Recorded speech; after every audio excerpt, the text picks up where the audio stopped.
Allow me to set the scene. You and your best friends just had your faces rocked by Jurassic Park on the big screen. Those dinosaurs look so real. You're back in the basement, killing time before the new Beavis and Butthead. Jeremy is absolutely destroying Matt on Mortal Kombat 2 for Sega Genesis. You're on the brown plaid sofa with a guitar for the Practicing Musician magazine open, trying to work your way through the solo to Them Bones, just absolutely crushing it on your Washburn guitar, PV amp, and DOD Grunge Pedal. Life was good.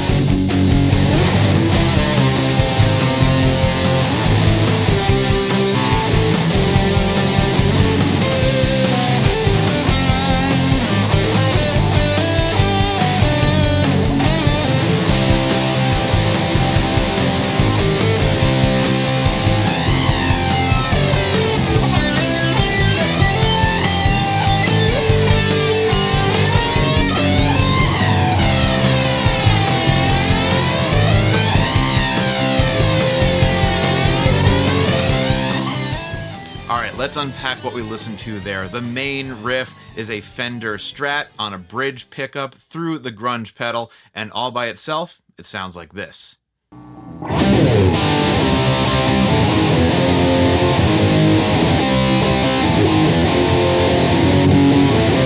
Then the lead part you heard there, that was the GNL ASAT in neck position, also going through the grunge pedal with a little bit of Electric Mistress chorus flange, just for fun. I'm just trying stuff out here.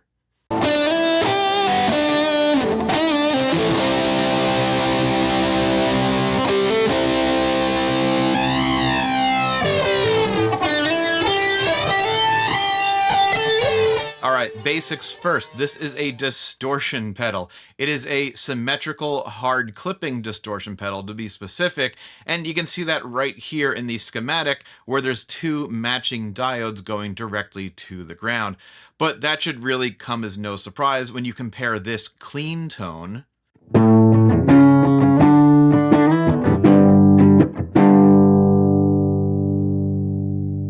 with what we get with the pedal engaged.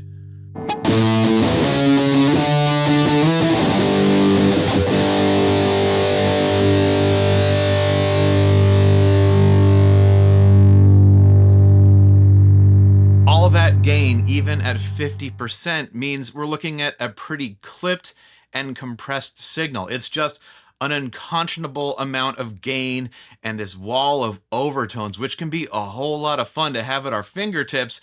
Though musically, that also means that it needs to be balanced out with and locked in with the bass and drums to really telegraph the beat and the changes. Dynamics, they're a thing. So about the knobs, grunge is the gain, loud is loudness, it's the level, and butt and face are bass and treble.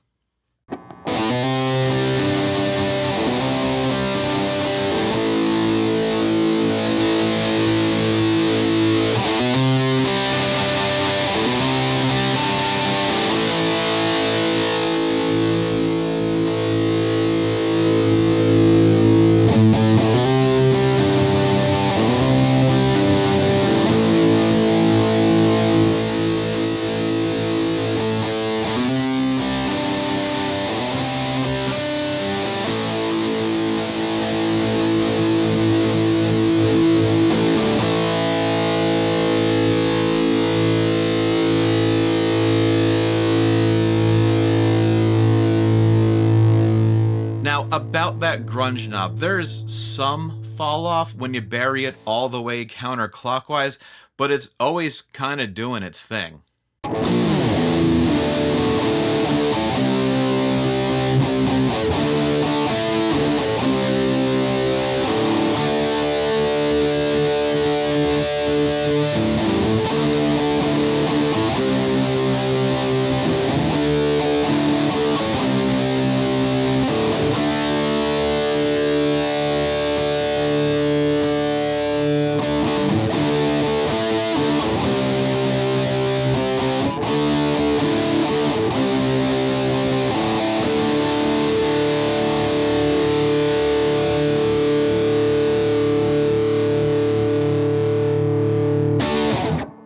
Yeah, this definitely won't be part of the Gear Page's ongoing quest to find the world's most transparent overdrive pedal.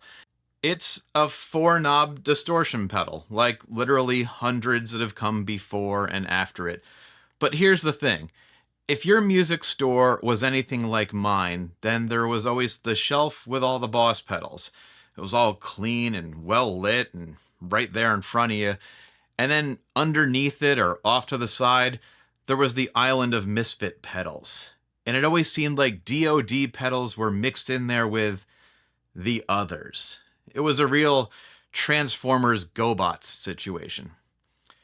Sorry, I'm old. I couldn't think of a better, more modern comparison. Anyway, Jason Lamb, the newly minted head of DOD, didn't want to just make another assortment of pedals that would be seen as imitators or knockoffs or second best. He wanted something that would grab attention on its own merit. The DOD FX69 Grunge Pedal truly signaled a change. It's got this distressed two-tone purple and pink paint job, crooked letters, knobs labeled loud, butt, face, and grunge, and you've got to love this. Okay, so starting in 1990, albums with dirty words and adult themes got this sticker put on them. And that sticker was very helpful because it helped you, the consumer, find the good albums. So they put a variation of that sticker on the pedals box because, well, they got it. They understood. And it wasn't all window dressing either. The whole series of pedals backed up their looks with sounds that you couldn't get from the mainstream pedals. And the series sold pretty well. It left its mark. They continued in the same style with the Icebox, the death metal pedal, the milk box compressor. They did what they needed to. They made the space interesting and they pushed the envelope in terms of sound and branding, but it was just a point in time. This is also around the time of the first wave of digital multi-effects rack and floor units. And speaking of multi-effects units, look at this beast. 2 grunge pedal circuits and a pitch shifter? I want to know who asked for that. There are a few different versions of the grunge pedal out there, and I've read different accounts of exactly how many that is and exactly how much the circuit changed between them, so I don't want to go speculating there. I'm not about to start a grunge pedal collection. Hindsight and nostalgia have taught us to appreciate underdog and point-in-time pedals, like those Digitech Hardwire series. I sure wish I grabbed those when they were cheap. In conclusion, grunge is a land of contrasts.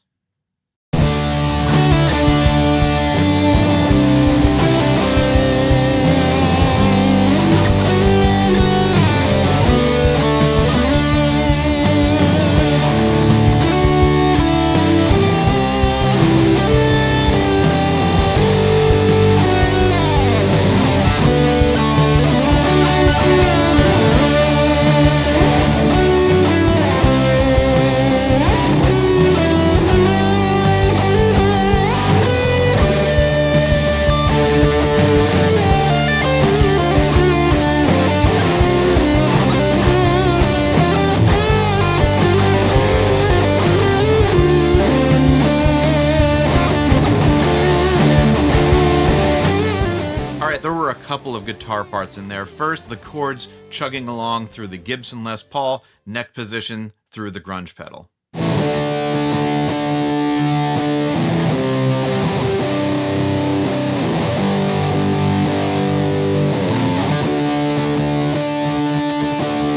That first lead part was on my Reverend Jetstream in the bridge position, sounding like this.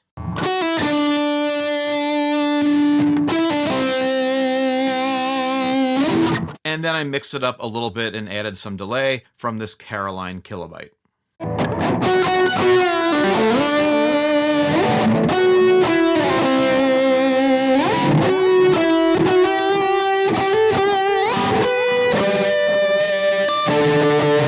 This is actually the first time I've owned a grunge pedal. I bought it a few weeks ago and it cost me $100. I really wanted this original version with these knobs. That was really important because the story I told at the beginning of the video was only half true. The first time I tried to get a grunge pedal, my mother took one look at the fake parental advisory sticker and the butt knob and said, "No way, not in my house." And I ended up going home with a metal zone instead. Does the grunge pedal give you that grunge sound? I don't know. Do you really think Soundgarden sounds like Nirvana? Do you think Pearl Jam sounds like Pavement? I think it's an honest attempt at a heavy, dirty distortion that might not have been all that well remembered if not for its eccentricities. Still a whole heck of a lot of fun to play around with, and something I'm going to hold on to, maybe until my nephew starts playing guitar. This will make a great 14th birthday present.